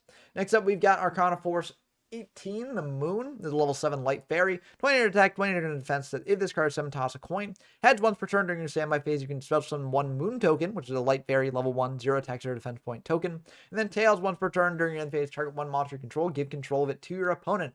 Now, there is potential for actually the tails effect to be used with things like Amoeba or Griggle or something like that, where you want to give your opponent monsters. But frankly, that's not really worth doing. Generally, you want to get the heads effect because you're getting free tokens on field to potentially use for your other things. Potentially even with Arcana Force 21, the World, which is a monster that is very familiar to people who have been trying to make this thing work in various formats for a long time. Because there actually is something you can do with this that's kind of cracked. This is a 3100 attack, 3100 defense point fairy. Level 8, it says if this card is summoned, toss a coin. Heads, once per turn during your end phase, you can send 2 monsters you control to the graveyard, skip your opponent's next turn. And then tails, once per turn during your opponent's draw phase, add the top card of their graveyard to your hand, or to their hand, that is. So this thing is actually pretty good if you can actually pull off its heads effect consistently, because you just turn skip your opponent constantly, right? And if you turn skip your opponent constantly, you're just winning the game. So that is sort of a holy grail with this archetype, just going for the world and trying to pull off its effect to then skip your opponent's turns. But that's very easier said than done. It's very hard to actually make this thing work. And on top of that, you do need to get the heads effect there, which can be a bit tricky. Now, there are ways to get the heads effect more consistently, which we will get into in a second. But first, we got to cover the other Arcana Force monsters here first. Next up, we got Arcana Force EX, the Dark Ruler. This is a level 10 light fairy, 4,000 attack, 4,000 defense. Says cannot be normal summoned or set. Must be summoned from your hand by sending 3 monsters you control to the graveyard, kind of like Destiny Hero Plasma. And cannot be spell summoned by other ways. When this card is spell summoned, toss a coin and gain the appropriate effect. Heads, this card can make a second attack during each battle phase, but if it does so, using this effect changes its defense position at the end of the battle phase. The battle position cannot be changed until the end of your next turn. And then tails, if this card is destroyed, destroy all cards on the field. Now, neither of those effects are really that good or that bad. I'd say the heads effect is definitely better because you can potentially OTK with it. But I do think that this thing is not really that good. Also, break the Roman numeral convention. E is not a Roman numeral, as far as I know. So, like, this thing has a nonsense Roman numeral. So I don't really like this card that much for the deck. It is kind of neat, though, and it can potentially be played outside of an Arcana Force deck. You don't need to be playing Arcana Force to actually make this thing happen, right? It could just be a good payoff for just a deck that can spam a bunch of monsters on field. So that is something to consider here. But I think overall, the card is not really worth making over something like Plasma, which is just generally a better card for the same sort of cost. Next up, we got Arcana Force Zero, the Fool, and I waited until this point to actually mention this card because arguably this card is the best card in the deck, but for not the reason that you might expect. Now, this is a 0 attack, 0 defense point monster. It cannot be destroyed by battle and cannot be changed to defense position. If this card is summoned, toss a coin, has negate your card effects and that target this card and if you destroy them, and then tails negate your opponent's card effects that target this card and if you do destroy them. So you may read that and wonder, like, why is this card the best card in the archetype? Seems pretty bad. You summon this thing out, you can't switch to defense, your opponent is attacked into it consistently, and you take a bunch of damage, right? Well, the key here is that if you set it, you get around all that, right? And setting an Arcana Force monster, if they attack into it and flip face up, they won't get their effect. So, you know, you don't have to do the head or tails flip. But the destroyed by battle thing is not related to that. So this card will still not be able to be destroyed by battle if you just set this thing down and just sit on it. And so it's a great way to have a monster on field, tribute for your monsters. It's a great way to stall your opponent out if, you know, you're playing a deck that wants to stall your opponent. It's basically another Spirit Reaper or Marshmallow. So this thing is very, very good in those style of decks, and that is why this thing is probably the best Arcana Force monster released here, although it is something that doesn't really jive as much with the Arcana Force game plan, so it kind of is a weird sort of position in the archetype itself. But it's still probably the best of these monsters. Next up, we got some Arcana Force support cards, which they went all out on. You know, this is an anime villain's archetype, so it makes sense why they would want to really buff it up. We got a Field Spell Light Barrier, which is probably the sort of best supported card out of these. It says once per turn, during your standby phase, toss a coin. If the result is tails, the following effects are negated until your next standby phase. So this is basically every turn you do a coin flip and try and get the heads. And if you do get the heads, this card has the effect so that when you summon an Arcana Force monster, choose what effect to apply without tossing a coin, which is very, very good because it basically takes all the guesswork out of all your other Arcana Force monsters. And also, if you're using something like second coin toss or something to actually try and get the effects more consistently, all you need to do is hit the light barrier second coin toss, and then you don't need to worry about all your Arcana Forces. So the other effect here is if your Arcana Force monster destroys an opponent's monster by battle, you gain life points equal to the destroyed monster's original attack, which is fine. But again, the first effect is really why you're playing this thing. And I think that Arcana Force deck should be playing this thing because it is very important at making your Arcana Force monsters more consistent. Now, if you don't have this thing up or you flip tails and then you flip a bad thing on one of your other Arcana Forces, you've also got Reversal of Fate. This is a normal trap. It's to target one Arcana Force monster you control. That monster's effect is now treated as the opposite coin toss result. So this thing can allow you to sort of mitigate the issues that you have with your other Arcana Force monsters and, make things like the world more consistent, for instance. I will say it's not perfect for all your Arcana Force monsters. For instance, the Chariot is just, you normal summon this thing out, it goes to your opponent, and then you can't reversal fate it later. But I do think this thing is probably worth playing in the Arcana Force deck just to make the Arcana Force monsters work a bit more. But frankly, it's not really the best thing in the world because the archetype is not the best in the world. Next up, we are Arcana Call. There's a normal strat that says target one Arcana Force monster you control and one Arcana Force monster in either graveyard. Banish the second target from the graveyard, and if you do, until the end phase, the first target effect gained as a result of the coin toss becomes the banished monster effect for the same coin toss result. So I always find it funny looking at cards that assume that there might be a mirror match going on between really bad archetypes, but it's kind of funny that you can pick it in either graveyard. Then basically, like, if you get a heads on one of your monsters, you can potentially make the heads on another of your monsters pretty good. You can also potentially use this with something like Arcana Force EX, the Dark Ruler. If you've got that engraved and you flip tails on one of your other Arcana Force monsters, you can Arcana Call, banish the Arcana Force EX, and then you can potentially set the tail effect to something relatively okay, because I'd say that that tail effect is probably one of the better tail effects that you can get. So you can do weird stuff like that. Frankly, though, this thing is probably not worth playing. It's just too situational, I think, most of the time. And you'd much rather just have your Arcana Force monster that you're playing actually get their heads effects naturally, right, than using this thing. But next up, I figured I'd mention some coin toss cards. If you're going to be playing the coin toss deck, you might as well play these as well. Cup of Ace is a normal spell that says toss a coin and apply this effect. Head, draw 2 cards, and tails, your opponent draws 2 cards. So this can be pot of greed for you if you're lucky enough. But unfortunately, it can also be pot of greed for your opponent if you're unlucky enough. So thing is a big risk, big reward card, but there are plenty of decks that are okay playing it for that reason. And there are also some decks like in mill decks, for instance, if your opponent draws 2 cards, you don't necessarily care as much because they're drawing deeper into their deck, lowering their deck size, and getting you closer to your win con. So this thing does have some niche situations outside of a coin toss focused deck, but it is kind of an interesting card that's around now. Lucky Chance is a continuous trap that says 1 per chain. If a monster effect is activated, the toss of the coin once. Call heads or tails. If your call matches the coin toss for that monster effect, draw 1 card immediately after that effect resolves. So this is perfect for the Arcana Force monsters. And, it sort of mitigates, your chances if, you are really worried about a tail and you don't want that tail effect going off. You can at least do Lucky Chance, call tails. If you get heads, then you get the heads effect, so you get a benefit there. If you get tails, you at least get to draw a card. So it's kind of an interesting card in this archetype to mitigate risk. You can also sort of high roll it too, where if you're like, okay, I really want to just get heads and also draw a card on top of that. And then you potentially get 2 benefits instead of 1. So it's kind of a neat card. It can just play differently in terms of how you want to play the card and how you want to play the strategy. So that's kind of neat. But I do think that it's, not really that good to play because the strategy is not good to play. But it's still very, very cool, at least. Next up, we got Tour of Doom. This will be the last card in this section. It's a continuous strat that says, during your opponent's standby phase, toss a coin. Heads, your opponent cannot normal or flip summon until the end phase. And then tails, you cannot normal or flip summon during your next turn. So this is another high risk, high reward thing. You basically lock your opponent out of normal or flip summoning if you get it right. But if you get it wrong, then you are basically forced into a bad situation yourself. Now, I'd say in Arcana Force, this effect is not necessarily as bad if you're playing the Fool, because you can still set the Fool under Tour of Doom. So you can at least buy some time. But I do think that, again, if you can set, your opponent can set. So this thing is not even necessarily the best for you either, because your opponent can still do things to get around it. Also, special summons are still legal under this thing. So I think this thing is not really worth playing, even if you are playing Arcana Force. But it's kind of cool that they release so many things for coin toss stuff to try and support the Arcana Force archetype. Definitely not a very good archetype, though. So I'm not even sure if I'll be actually building a deck with this thing in Gladiator format. We'll have to see. But if people want me to, I can potentially try my hand at it. I just don't think it'll be very good. But, in addition to these archetype-focused cards, there actually were some non-archetype-focused cards as well. So let's dive into those now. Now, the non-archetype cards here were kind of a hodgepodge. There actually are some cards here that you could maybe consider as part of an archetype. Although I think they'd be called a series of cards, but I mean, that's kind of a fan-made distinction there. So maybe I should include these in the archetype section.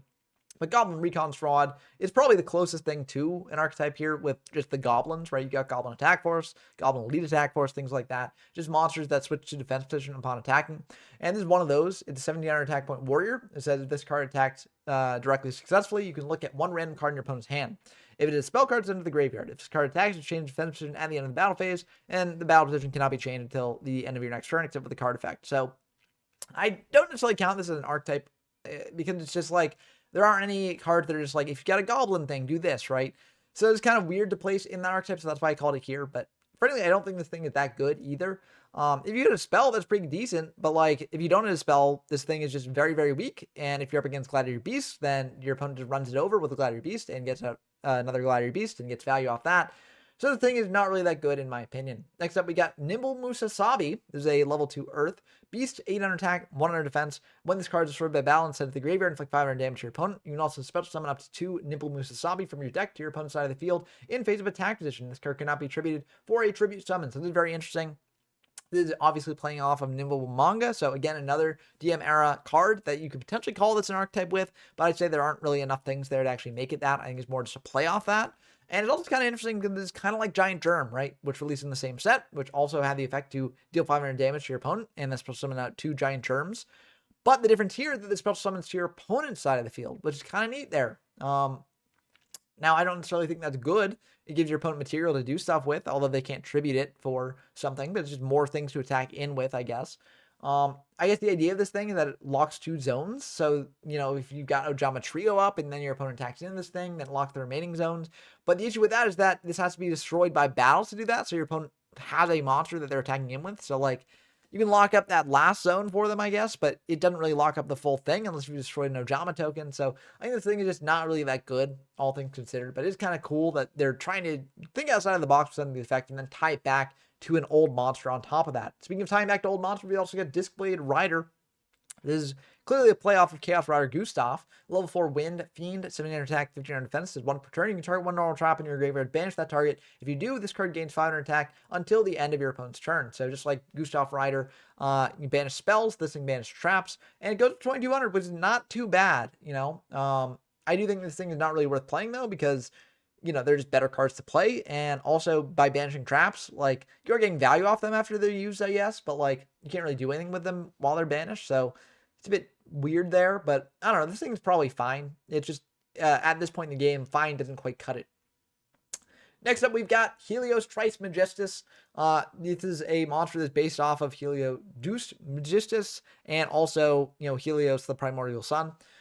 This is a level 8 light pyro, question mark attack, question mark defense. You can special summon this card from your hand by attributing 1 Helios Duo Majestus. Now, as a note, that's not a you must special summon this card by doing this. It's a you can. So you can actually normal summon this thing as well, or special summon it through other means.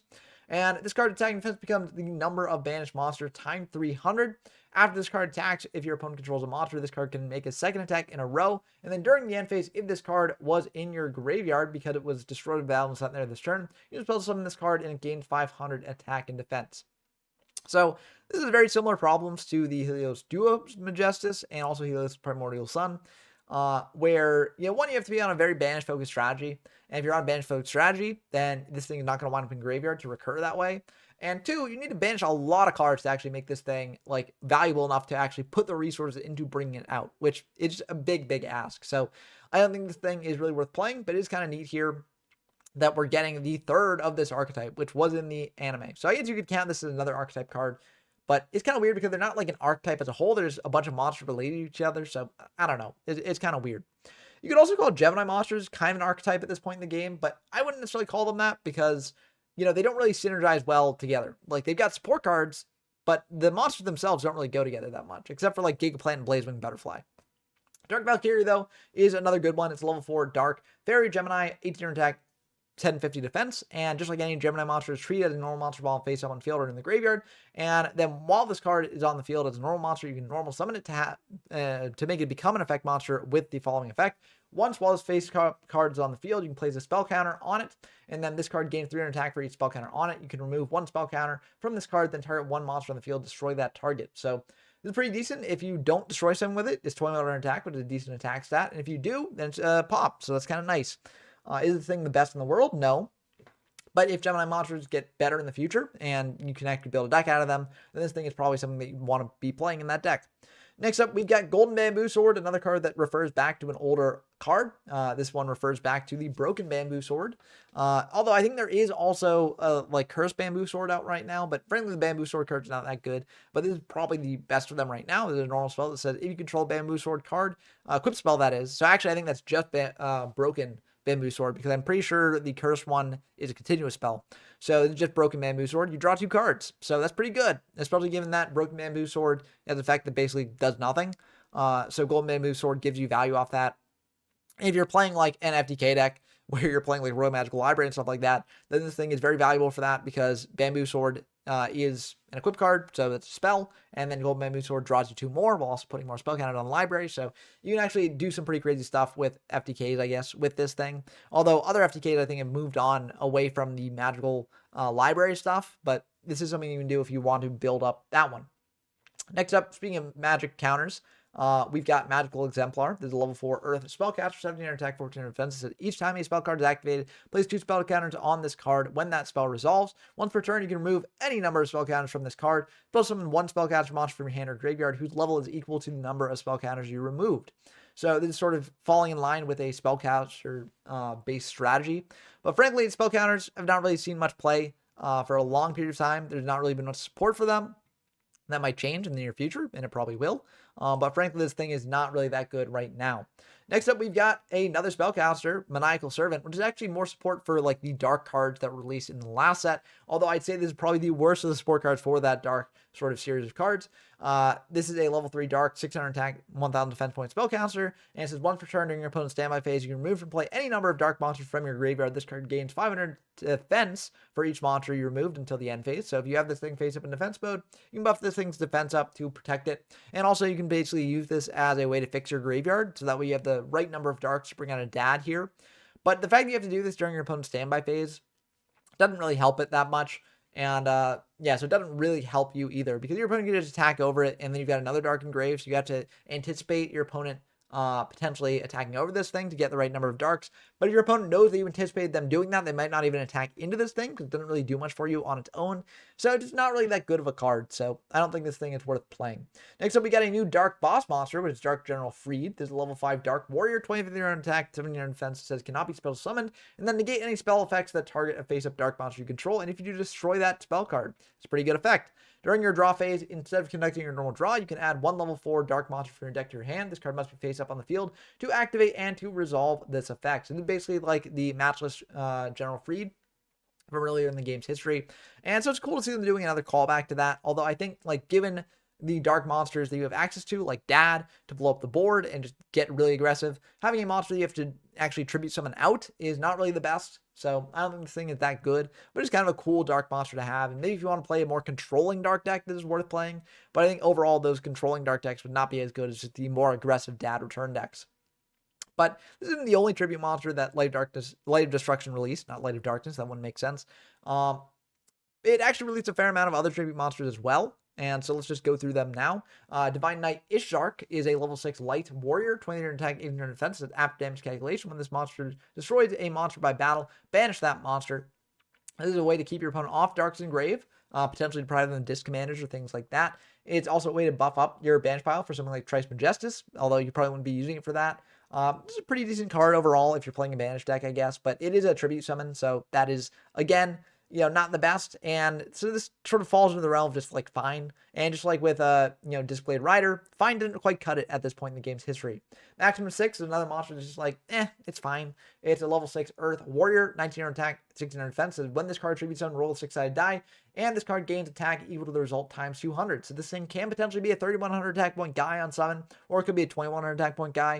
2100 attack point is not that bad of stat though, so it's not the worst thing in the world. But again, this thing is just fine. It doesn't really do enough to justify playing it in most decks. Next up, we got Dangerous Machine type 6. Continue a spell. This is a very interesting one. So during each of your standby phases, roll a 6-sided die and apply the result. If you get a 1, you discard 1 card. If you get a 2, your opponent discards 1 card. If you roll a 3, you draw 1 card. If you roll a 4, your opponent draws 1 card. If you roll a 5, destroy 1 monster your opponent controls. And if you roll a 6, destroy this card. So of those results, I would say 3 of them are good for you. 2 of them are actively good for your opponent. And 1 of them is just kind of neutral, right? Which is destroying this card. So on the whole, I'd say that you're more likely to get a good result than a bad result. However, like over time, that doesn't really quite track, because if you get the neutral result of 6, then it doesn't do anything at all. So it's a bit of a tricky card to evaluate. Not really that good in my opinion, because you have to get lucky to actually, make it work. And unfortunately for dice decks, unlike coins where you got lucky coin or a second coin toss, that is, where you can actually redo a coin roll, The closest thing that dice get to that is dice reroll, or I think dice retry, or there's something weird with dice. But it's a normal trap that basically says that before you roll the die, you basically get to redo the die roll. So it's a bit tricky because it doesn't actually, let you change a die result. It just lets you redo it before you even get the result. So there isn't really a way to fix this thing to getting the good results only, so it's not really worth playing. And on top of that, if dice decks ever were worth playing, Dice Try also released in this set, because you got to kick the dice decks while they're down. The counter trap that says when your opponent activates a spell or trap card or monster effect that requires a dice roll, they get the activation if you do destroy it. So this thing is not really that good because dice decks are god-awful, so you don't really need a deck to counter it, right? But if dice decks ever did get good, then maybe this thing would get a lot better. Next up, for the other tribute monster, we got Angel 07. There's a level 7 light fairy. It says, if this card tribute summoned, it gains its effect. Neither player can activate monster effects. And with Toy Veteran attack, that's a pretty good stat to protect it while your opponent can't activate monster effects to out it. Although I will say that if they bring out a dad, then you can bring that down, attack over this thing, and then use the effect following. But if you protect this thing from the dad, they can still be pretty good. So, yeah, it's a very interesting card. I'm not sure it's really worth playing over other, level 7 monsters, like Vanities is probably a better monster to play instead. But, I mean, I don't know. It's something you can play if you want to. And, maybe people want to do something with this thing. Next up, we've got some more Bird of Ancestry, which is, in my opinion, only here to fix a sort of issue with a previous card. Because the level 8 Winged Beast, 29 attack, 2000 defense, says both players tribute wind monsters with 1 less tribute than required. If you tribute summon this card by tributing only wind monsters, return up to 2 cards your opponent controls to the owner's hand. And then this card is treated as a normal monster while in your hand. And that may seem like a weird caveat to have, but there was a monster, I think it was called like Whirlwind Effigy or Wind Effigy, that was basically a monster that said this card counts for 2 tributes for the tribute summon of a normal wind monster. However, there were no normal wind monsters that actually required 2 tributes. So, this thing sort of fits that bill. It is a monster that you can bring out off of Whirlwind Effigy. And so it's just kind of neat that they sort of realized that problem and then filled it with this. This thing is not bad, but frankly, wind decks are not the best in the world, and its effect is not really that good, in my opinion. I guess it can be used if you use, like, Swift Birdman Joe or other, like, 1 tribute wind monsters, but frankly, there's other better decks you can be playing, so I don't think this thing is that good right now. But not the only tribute monster in this set that actually has ways to cheat it out, especially in Archetype, and that's Super Ancient Dino Beast is another good one to do with that. It's level 8 Earth Dinosaur monster, 27 attack, 14 defense, but you can tribute this card in face-up attack position by tributing 1 dinosaur monster. So when a dinosaur monster or monster is special summon from your graveyard, while this monster is on the field, you can draw 1 card. So this thing is a bit easier to bring out than its levels might count for. And especially if you sort of pair it with some other cards that special summon things, like Baby Ceratosaurus, that can special summon things from deck if it's destroyed by a card effect. So maybe you can potentially get this thing out more easily. And also, I will say, given Baby Ceratosaurus, there actually are some tools to actually use with it. Limit Reverse is the big one here. It's continuous trap. It says target 1 monster with 1,000 or less attack in your graveyard. Special summon it in attack position. If the target is changed to defense position, destroy and this card. And then when this card leaves the field, destroy the target. When the target is destroyed, destroy this card. So this card actually pairs very well with both Super Ancient Dino Beast and Baby Ceratosaurus. You can use it to bring back the Baby Ceratosaurus, draw a card off Super Ancient Dino Beast, or you can use it, like if your opponent goes for back row removal on Limit Reverse, you chain Limit Reverse, bring back Baby Ceratosaurus. Baby Ceratosaurus popped, and then you get to special summon out a guy, or you can bring this out, like, activate during your opponent's end phase, bring it out, switch to defense on your turn, pop a Baby Ceratosaurus, bring out a guy, and have it there. So a lot of different applications for Limit Reverse with the Ceratosaurus. You can also use Ribbon of Rebirth if you want to bring something back. It's an equip spell that says during the end phase, if the equipped monster was destroyed by balance of the graveyard this turn, special summon it from the graveyard to your side of the field. So that is yet another way that you can use to sort of pair with the Super Ancient Dino Beast. However, you could also use this as a cheeky way to equip to your opponent's monster and then bring it back to your side of the field. So that's kind of neat. But frankly, I think Ribbon of Rebirth is a bit too slow. And also, if you want to use it with Ancient Dino Beast, then you've got to basically crash your thing into your opponent's monster, which can work if something like Hyper Hammerhead is around. But I think it's just not really the best overall. Next up, for a tribute monster that you can cheat out very easily, you got Fog King, which you don't even need to tribute, potentially. It's a level 7 water spellcaster, 0 attack, 0 defense, so you can tribute 1 monster or no monsters to normal summon, but not set this card. So if you don't want to do the full 2 tributes, you can just summon this thing out, easy peasy. However, it's going to be really bad there because it just has 0 attack, 0 defense, and only gains attack if you tribute it, because the attack of this card becomes the combined original attack of the tributed monsters. And then neither player can tribute cards, not just for tribute summons, but just in general. So if you're up against a deck that's tributing something, like potentially using a Flame Spirit Ignis to tribute fire monsters to burn your opponent for the amount of fire monsters in your graveyard, then that is shut off by the Fog King. So it makes sense that water shuts off fire. Flame Spirit Ignis, really bad card though, so won't really see much play, but it is something that you can play if you want to. Next up, speaking of just gaining the combined attack of things, we also have Union Attack. So Union Attack is a normal spell that says target one face-up monster you control, add up the total attack of all other face-up attack position monsters you currently control. Then during the battle phase of this turn only, that monster gains that much attack but cannot inflict battle damage to your opponent. Also, other face-up attack position monsters cannot attack. So the idea behind this card, you activate it to give one monster the strength to get over a big monster that your opponent controls. But I feel like this card is just worse than 1/1 removal, and so it's not really that good. The last, or no, actually not the last of the tribute monsters, there's one more after it, but another tribute monster that you can cheat out a bit more easily is Phantom Dragon. There's a light level 8 dragon monster, 23 attack, 22 defense. Says when your opponent spell summons a monster, except during the damage step, you can spell summon this card from your hand, and then 2 of your monster card zones cannot be used. However, if you're just bringing this thing out when your opponent special summons something, you don't necessarily care about the 2 monster zones that you can't use. Unless you just have a full field already. But you're mainly using this to like block against something. Like if your opponent brings out Sidra, you get to bring this thing out, just like the Cyber Dinosaur that I discussed earlier. So the thing can be pretty good with that. But also not the only card here that triggers upon when your opponent spell summons something. Demise of Land also does that. Quick play spell says when your opponent spell summons a monster or monsters, you can activate 1 field spell card directly from your deck. And there are too many of those that are actually worth playing right now. There is another new one in the set though, Wetlands, which is a field spell that boosts all Aqua type water level 2 or lower monsters by 1200 attack. So that's pretty good. If you're playing a deck that can support it, potentially frogs can do something with this, but I think most of the frog monsters that you'd be going into are not really going to buff up to an attack stat that you would actually want to play this thing in that deck. Also conflicts with Treeborn Frog, so that's a problem there. But there are some other things you can do. Jam Breeding Machine, I guess you can also do something with if you want to like really lean into it. But Wetlands is another jank card that like unfortunately doesn't really have a place in this format, I think. But I'd be happy to be proven wrong. Next up, we got Mystical Cards of Light, which I want to talk about because just like with Phantom Dragon, it sort of shuts off your zones. Then a continuous spell that says you cannot use one of your spell and trap card zones during your draw phase. You control another Mystical Cards of Light. Face up on the field, you can draw 2 cards instead of your 1 for your normal draw. Now, on the surface, this might seem great because you're drawing 2 cards a turn, which is great.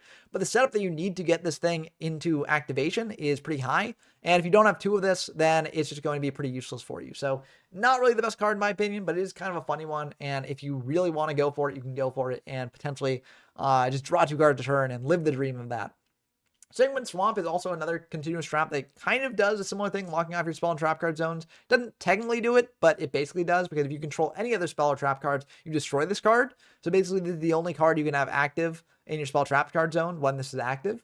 And then face down spell trap cards cannot be activated. And then during the this card, or destroy this card during your second standby phase after activation. So on the surface, it seems pretty decent, but I will say Cold Wave is just better. So you might as well just use Cold Wave instead of this thing. So I don't think that worth playing that much. But the last of the tribute monster that you're going to special summon out could be potentially Tualatin. Tualatin is a level 8 light fairy, 2900 attack, 2500 defense. And it says if it is your opponent's battle phase and all monsters you control at the start of this battle phase, minimum 2, have been destroyed by battle into the graveyard, you special summon this card from your hand. If you special summon this way, choose an attribute and destroy all face-up monsters with that attribute. And then your opponent cannot normal or special summon monsters with that attribute. So if you have had a big field that was just wiped out during your opponent's battle phase, and your opponent may be playing a Dark Arm Dragon deck, for instance, or a Lightsworn deck, or something like that. You bring this thing out, pop all the monster your opponent controls, and then they can't summon out any more of those. It's actually a pretty decent counter pick to some of those decks. However, I will say it runs into the issue that your monsters have to be destroyed by battle by your opponent. And if your opponent's playing a dark deck, they just dad pop your monster to get in for more damage. And if they're playing a Lightsworn deck, they just go for Judgment Dragon, blow up the board to, get around that, right? So I think this thing is a neat card, and if you ever manage to bring it out, it's just devastating for your opponent. But the summon condition is a bit too hard compared to some of the other monsters that we've talked about here. So I don't really think it's that good. But it is a very, very cool card. If you ever make it work, then that would be definitely a legendary game. Next up, we've got some cards that can shut off the special summons. If you were worried that the format would get too out of hand because you can special summon out these big guys too easily, don't worry. False Line of Pachycephalo is here for you. It's level 4 rock, effect 1200 attack, 1300 defense. If this card flip face up, destroy all special summon monsters on the field.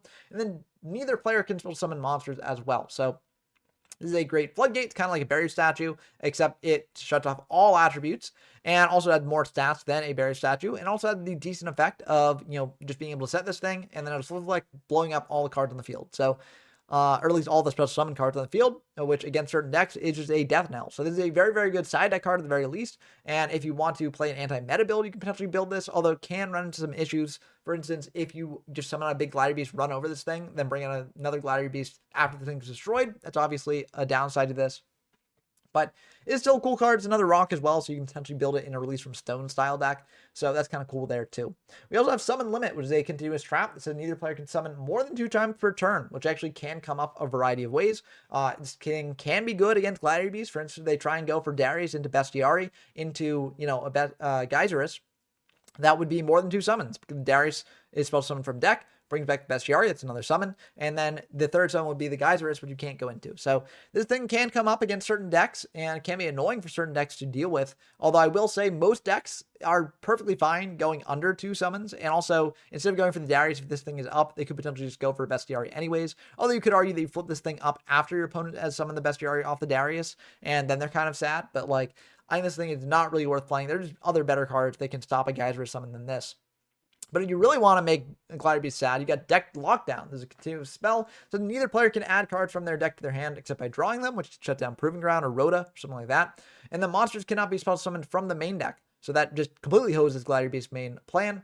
But this card is destroyed after the second standby phase after activation. So, it's a temporary stopgap against Glad Beast, but if you can set this up and use it while you set up your own stuff, this thing can be brutal against Gladiator Beast. So it's kind of a neat card to consider.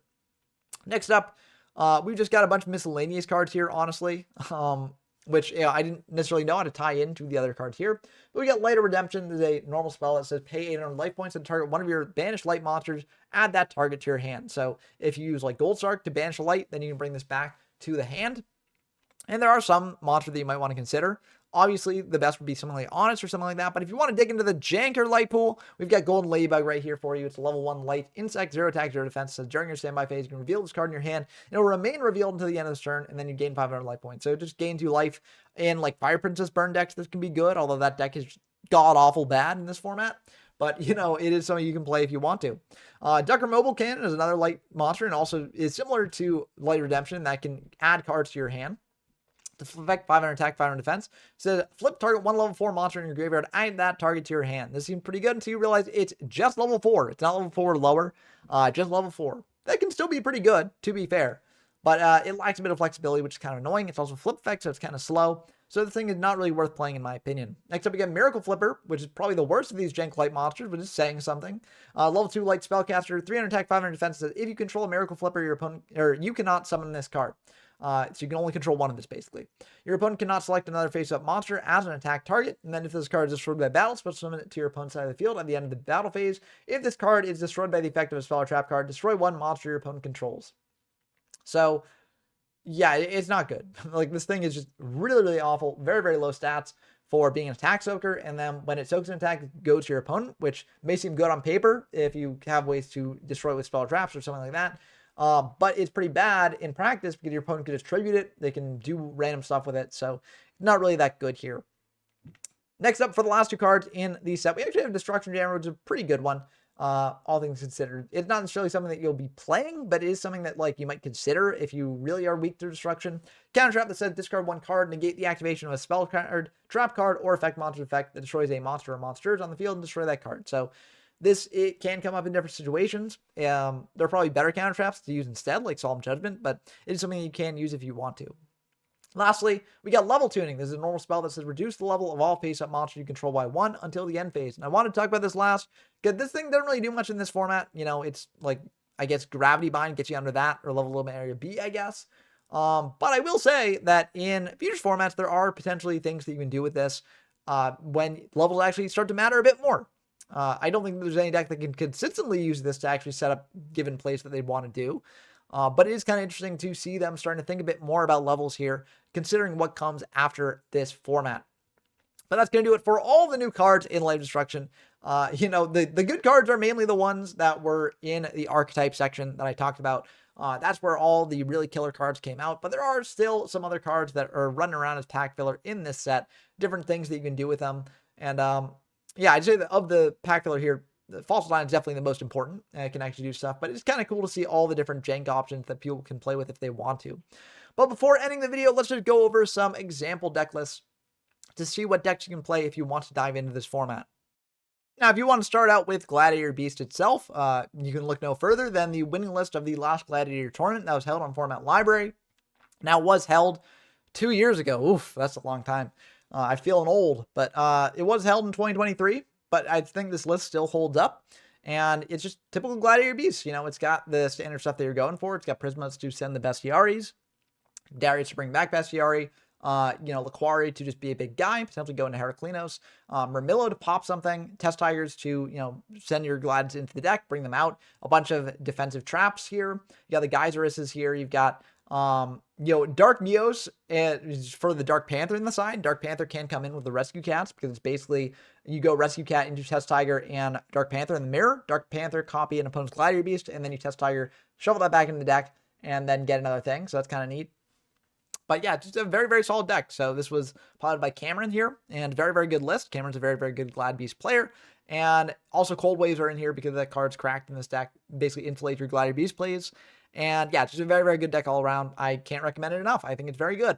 Now, if you want to see what the previous deck, is doing in this format, you can look at this list from Cesar Gonzalez from SJC Indianapolis in 2008, which it is, I think, slightly after the national that the form is based on, but it is still a list that complies with the list and all that stuff, and it's pretty decent. It got 5th place in that event, although a lot of the other decks were Gladiator Beasts.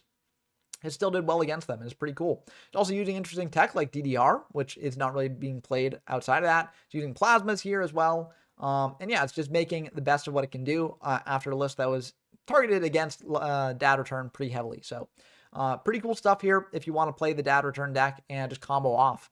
Lastly, I want to feature this Lightsworn list from Dwayne Delamata here. Also, SJC Indy, this actually got 3rd place.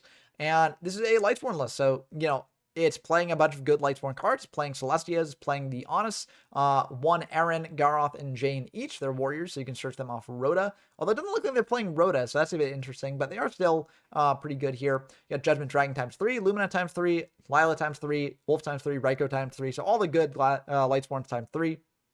Necro ×3, so Necrogarna can be milled and protect you for a bit. You've also got Crush Card Virus in here as well to distribute the Necros. And yeah, Foolish Burial ×2 to send the Wolves. I mean, there's a lot of good stuff here. I will say one thing that I think the deck's missing is Beckoning Light. I think Beckoning Light's very good in the deck. Maybe it wasn't discovered at the time, but I think from Edison format, just looking at Lightsworn lists there, using Beckoning, it's just very, very powerful. And so it probably should be played in future Lightsworn lists. But I think this deck list is still a very, very good start. If you want to try out the deck for yourself, see how it plays, this is a good list for you. But that's going to do it for the video. I hope that you enjoyed. As always, I'm excited to dive into Gladiator format in the coming weeks. If you want to play this format for yourself, head on over to the YGO from Zero Discord server, linked in the description down below. We also will be holding a Gladiator tournament later this month if you're watching this video at release. But if you're not watching at release, don't worry. You can still get games in this format in that Discord server. And also we hold weekly locals, and it will get to Gladiator format at some point. And so you can definitely enjoy playing the locals of this format there. But also, if you like this content and want to see more Gladiator gameplay in the future, which I didn't really feature Gladiator gameplay in this video, but we will be getting Gladiator gameplay in the future on the channel. Definitely subscribe to the channel so that way you're notified when those videos come out. Also, like the video, comment down below what you think about the format and what you think about the cards and decks in the format as well. I look forward to discussing with y'all as always. It also helps grow the channel and grow the community even more.